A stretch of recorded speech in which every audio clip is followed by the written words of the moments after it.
The first time I noticed something was off, I was 16. My stepmother, Evelyn, had just moved in with my father and me after my mother's death. She was stunning, way too young for my dad, with a body that could make any man's head turn. But it wasn't just her looks that caught my attention. It was the way she looked at me. It wasn't the kind of gaze a mother should have for her stepdaughter. It was different. Intense. Almost predatory. I remember the first time she touched me. It was innocent enough. A hand on my shoulder as she leaned over to see what I was drawing. But her fingers lingered a little too long. Her breath warm against my neck. I froze, unsure of what to do. She pulled away, smiling like nothing had happened. But I couldn't shake the feeling that something had shifted between us. As the years went by, Evelyn's behavior became more brazen. She'd walk around the house in skimpy outfits, her curves on full display. She'd sit too close to me on the couch, her thigh brushing against mine. And then there were the comments, innuendos disguised as compliments. "You're growing into such a beautiful young woman, Lily," she'd say, her eyes raking over me. "I bet the boys are lining up for you." I tried to ignore it, to tell myself I was imagining things. But deep down I knew I wasn't. Evelyn was testing me, pushing boundaries to see how far she could go. And I was too scared to stop her. It all came to a head one night, when my father was away on a business trip. I was in my room, trying to focus on my homework, when Evelyn knocked on the door. "Lily, can I come in?" she asked, her voice soft and inviting. I hesitated, but before I could answer, she opened the door and stepped inside. She was wearing a silk robe that barely covered her, the fabric clinging to her body in all the right places. My heart started to race as she walked over to my bed and sat down, crossing her legs in a way that made it impossible not to notice how little she was wearing. "You've been working so hard," she said, her eyes locking onto mine. "You deserve a break." I swallowed hard, my mouth suddenly dry. "I'm fine," I managed to say, though my voice sounded shaky even to my own ears. Evelyn smiled, a slow, knowing smile that sent a shiver down my spine. "You don't have to pretend with me, Lily," she said, leaning in closer. "I know you've been feeling restless. I can help you with that." My mind was screaming at me to get up, to leave the room, to do anything but stay. But my body betrayed me. Frozen in place as Evelyn reached out and brushed a strand of hair away from my face. Her fingers trailed down my cheek, leaving a trail of heat in their wake. "You're so beautiful," she whispered, her voice low and husky. "I've always thought so." I couldn't breathe, couldn't think. All I could do was stare at her, my heart pounding in my chest. And then, before I could stop her, Evelyn leaned in and kissed me. It wasn't a gentle kiss. It was hungry, demanding, and it sent a jolt of electricity through my entire body. I should have pushed her away, should have screamed, should have done anything but kiss her back. But I didn't. I couldn't. Instead, I let myself get lost in the moment, in the heat of her lips on mine, in the way her hands roamed over my body. It wasn't until she pulled away that I realized what I'd done. I felt a wave of guilt and shame wash over me. But Evelyn just smiled, like she'd won some kind of game. "See," she said, her voice dripping with satisfaction. "I knew you wanted this." I didn't know what to say, what to do. All I knew was that I couldn't let this happen again. But as I watched Evelyn walk out of my room, her hips swaying with every step, I couldn't shake the feeling that I was already in too deep. The next few days were a blur. I avoided Evelyn as much as I could, but it was impossible to ignore the tension that hung in the air between us. Every time our eyes met, I could see the hunger in hers, the unspoken promise of more. And every time I felt my resolve weaken just a little bit more. It wasn't until I overheard a conversation between Evelyn and my cousin, Alex, that I realized just how twisted things had become. I was walking past the living room when I heard their voices, low and intimate. I stopped in my tracks, my heart pounding in my chest as I listened. "You're playing a dangerous game," Alex said, his voice tinged with concern. Evelyn laughed, a low, throaty sound that sent a chill down my spine. "I know what I'm doing," she replied. "Lily's just a pawn in all of this. She'll do whatever I want." I felt a surge of anger and betrayal, but it was quickly replaced by fear. If Evelyn was capable of manipulating me like this, what else was she capable of? And what did she mean by all of this? I didn't have time to think about it. Before I knew it, Evelyn was standing in front of me, her eyes gleaming with a dangerous light. "Did you hear everything?" she asked, her voice calm and measured. I nodded, too scared to speak. Evelyn smiled, but it wasn't a kind smile. It was the smile of someone who knew they had the upper hand. "Good," she said. "Now you know the truth. But don't worry, Lily. This is just the beginning." I didn't know what she meant by that, but I knew one thing for sure. I was in way over my head, and there was no way out. The days that followed were a whirlwind of confusion and fear. I couldn't stop thinking about what I'd overheard. Evelyn's words, her tone, the way she'd looked at me. It was like a storm brewing inside my head, and I didn't know how to make it stop. I avoided her as much as I could, but it was impossible to escape her presence entirely. She was everywhere, in the kitchen, in the living room, in the hallway outside my bedroom, and every time I saw her, I felt that same mix of attraction and dread that I couldn't shake. One evening, I was in the kitchen, trying to make myself a cup of tea, when Evelyn walked in.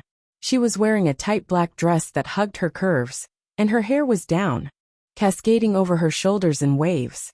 She looked at me with that same knowing smile, and I felt my stomach twist. "Lily," she said, her voice smooth and inviting. "We need to talk." I didn't want to talk. I wanted to run, to hide, to do anything but face her. But I knew I couldn't avoid her forever. So I nodded, my hands trembling as I set the kettle down on the counter. Evelyn walked over to me, her heels clicking against the tile floor. She leaned against the counter, her body just inches from mine. "You've been avoiding me," she said, her eyes locking onto mine. "Why?" I swallowed hard, trying to find the words. I don't know what to say," I admitted, my voice barely above a whisper. Evelyn reached out and brushed a strand of hair away from my face, her fingers lingering on my cheek. "You don't have to say anything," she murmured. "I know you're scared, but you don't have to be. I'm not going to hurt you, Lily."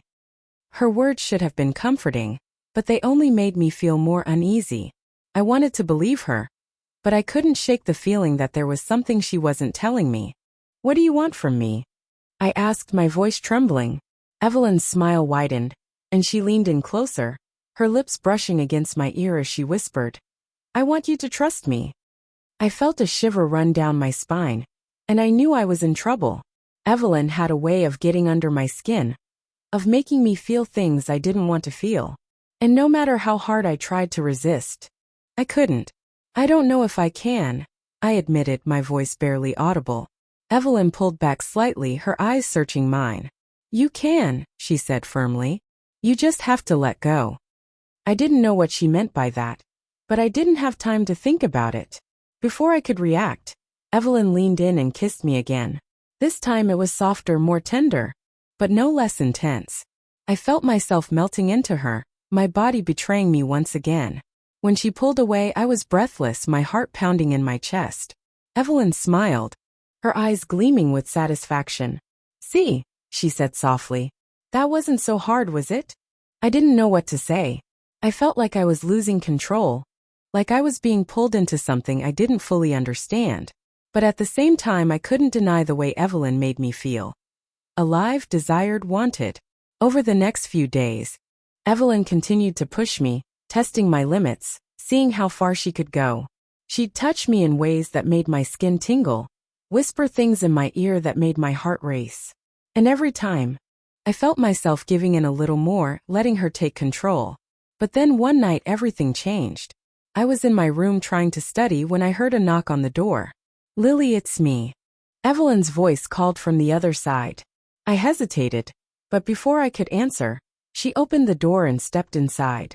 She was wearing a sheer nightgown that left little to the imagination, and her hair was tousled like she'd just gotten out of bed. "I couldn't sleep," she said, her voice soft and sultry. "I thought maybe you could keep me company." I felt my heart skip a beat, and I knew I was in trouble. But before I could say anything, Evelyn walked over to my bed and sat down, patting the space beside her. "Come here," she said, her eyes locking onto mine. I didn't know what to do. My mind was screaming at me to stay where I was, to keep my distance. But my body had other ideas. Before I knew it, I was sitting beside her, my heart pounding in my chest. Evelyn reached out and took my hand, her fingers intertwining with mine. "You're so beautiful, Lily," she whispered, her voice filled with longing. "I can't stop thinking about you." I felt a surge of emotions, fear, desire, confusion, all swirling together inside me. I didn't know what to say, what to do. But Evelyn didn't seem to care. She leaned in closer, her lips brushing against mine as she whispered, "Let me show you how much I want you." And then before I could stop her, she kissed me again. This time, it was different, more intense, more urgent. I felt myself getting lost in the moment, in the heat of her lips on mine, in the way her hands roamed over my body. But just as things were about to go too far, I heard a noise from the hallway. I froze, my heart racing as I pulled away from Evelyn. "What was that?" I whispered, my voice trembling. Evelyn's eyes narrowed, and she stood up, walking over to the door. She opened it slightly and peered out into the hallway. "It's nothing," she said, her voice calm and measured. "Just the wind." But I wasn't so sure. I couldn't shake the feeling that someone had been watching us, that we weren't alone. And as I sat there, my heart still pounding in my chest, I knew that things were about to get a lot more complicated. After that night, everything in our house seemed to change. Evelyn continued to act as if nothing had happened. But I couldn't forget the way she had touched me, the way she had looked at me with that challenging gaze. I felt trapped in a web with no way out. One afternoon, when my dad was at work, I decided to confront Evelyn. I needed to know the truth, to understand why she was behaving this way toward me. I walked into the living room where she was sitting on the couch, reading a book. "Evelyn," I began, my voice steadier than I expected. "We need to talk." She looked up, smiling softly. "What is it, Lily? Why are you doing this to me?" I asked directly. "Why are you trying to make me feel this way?" Evelyn set the book down, her eyes becoming more serious. "Lily, you don't understand," she said, her voice gentle but firm. "Everything I'm doing is to help you. You need to learn to let go, to live authentically." "But you're not the one to do that," I protested, emotions rising. "You're my stepmother. You shouldn't." "I'm not your mother," Evelyn interrupted, her voice cold. "And you're not a child anymore. You need to face the truth, Lily. You need to confront what you truly want." I took a step back, feeling cornered. Evelyn stood up, moving closer to me. "You can't keep running away," she said, her voice soft but intense. "You need to face it." I didn't know what to say. I felt caught between the truth and what I wanted to believe. Evelyn was right about one thing. I wasn't a child anymore. But that didn't mean I had to accept what she was doing to me. That night, I couldn't sleep. I lay in bed, thinking about what Evelyn had said. She was right about one thing. I needed to face the truth. But what was that truth? I didn't know. The next morning, I decided to seek help. I called Alex, the person I trusted the most. "Alex, I need to talk to you," I said over the phone, my voice trembling. "What's wrong, Lily?" Alex asked, sounding concerned. "I can't say it over the phone," I said. "Can you come over?" Alex agreed, and an hour later he showed up at my door. I led him to my room, closed the door, and began to tell him everything. "Evelyn, she did something to me," I said, my voice shaking. She touched me, said things I couldn't understand." Alex looked at me, his eyes filled with worry. "Lily, you need to tell your dad," he said. "This is serious." "But I don't know how he'll react," I said, feeling helpless. "I don't want to break this family apart." "This family is already broken, Lily," Alex said, his voice firm. "You can't let Evelyn keep doing this to you." I nodded, feeling as though I had just realized a painful truth. Alex was right. I couldn't stay silent anymore. I needed to confront Evelyn, to protect myself. That evening, when my dad came home, I decided to talk to him. I walked into his study where he was sitting reading the newspaper. "Dad," I began, my voice trembling. "I need to talk to you." My dad looked up, his eyes filled with concern. "What is it, Lily?" I took a deep breath, then began to tell him everything. I told him what Evelyn had done, how she had made me feel, what I had been through. My dad listened in silence, his expression growing darker. When I finished, my dad stood up and walked out of the room without a word.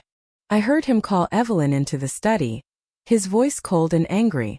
I didn't know what happened between them, but I knew things would never be the same again. I had faced the truth, and now, I had to face the consequences. That night, I lay in bed thinking about what had happened. I felt like I had lost a part of my family, but I also felt like I had found myself again. I wasn't a child anymore. I had grown up, and I knew what I needed to do to protect myself.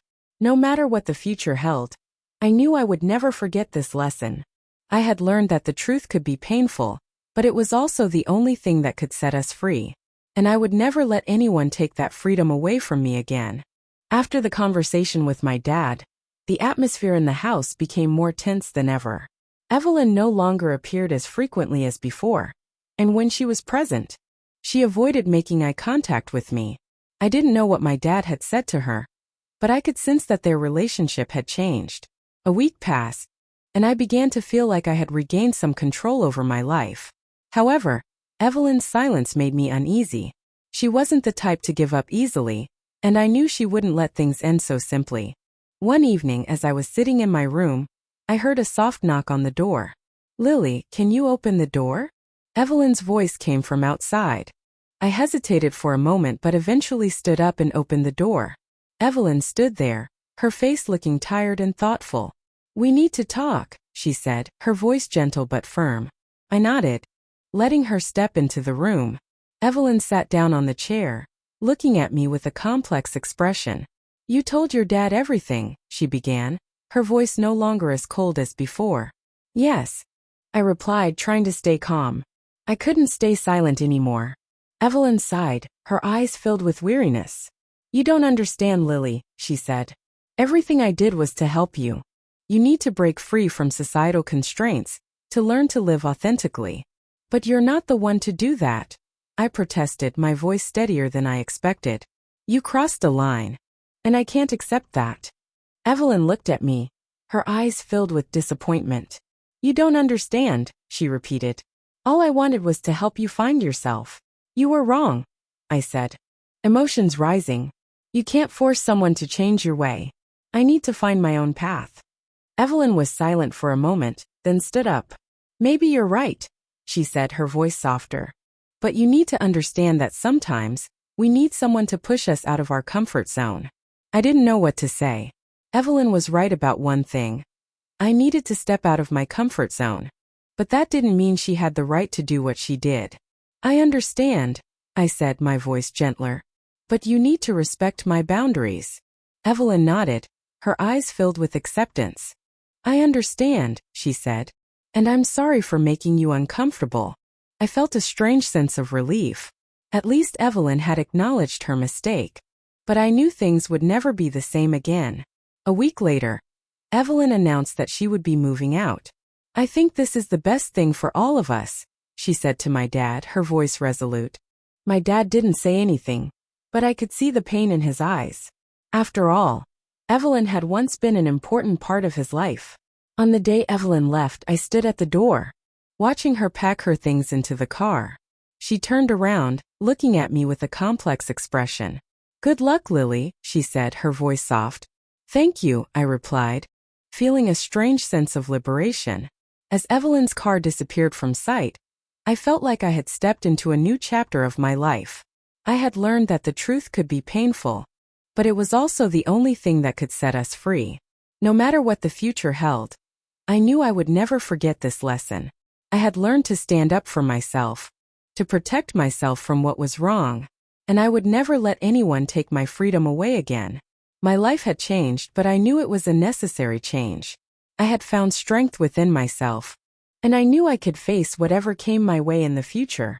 The truth had set me free, and I would never forget that.